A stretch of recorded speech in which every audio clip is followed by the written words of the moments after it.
Hello everyone. तो आज बात करने वाले हैं खेसारी लाल यादव जी और शिल्पी राज का एक बहुत ही प्यारा बोलबम सॉन्ग के बारे में, जिसका पोस्टर आ चुका है और फुल वीडियो सॉन्ग का रिलीज डेट भी आ चुका है। और इस गाने को लिखे हैं कुंदन प्रीति जी और इसमें म्यूजिक दिए हैं रोशन सिंह जी।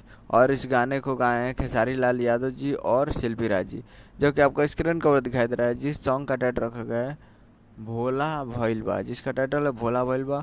और वीडियो में खेसारी लाल यादव जी और वायरल काजल जी, ये वायरल काजल जी है, लेकिन इसमें नाम मेंशन नहीं किया जाएगा और नहीं किया गया है। शायद दूसरा भी हीरोइन हो सकती है, लेकिन उसके जैसे लग रही है वायरल काजल की जैसे। बहुत ही प्यारा बोलबम सॉन्ग है और ये फुल वीडियो सॉन्ग को रिलीज़ किया जा रहा है। Full video song release in on tomorrow 7 AM पे, यानी कल 7 बजे सुबह में तैयार रहेगा फुल वीडियो सॉन्ग को देखने के लिए। काफ़ी बेहतरीन होने वाला है, बहुत ही तगड़ा लेवल का गाना है और खुद खेसारी लाल यादव जी के चैनल से आने वाला है। Khesari music world present Bhojpuri YouTube channel. जी हाँ, खेसारी म्यूजिक वर्ल्ड से आ रहा है ये गाना, तब लोग तैयार रहेगा कल सुबह 7 बजे। तो यही अपडेट था का वीडियो चैनल को सब्सक्राइब। मिलते अगले वीडियो में, तब तक के लिए जय हिंद जय भोजपुरी।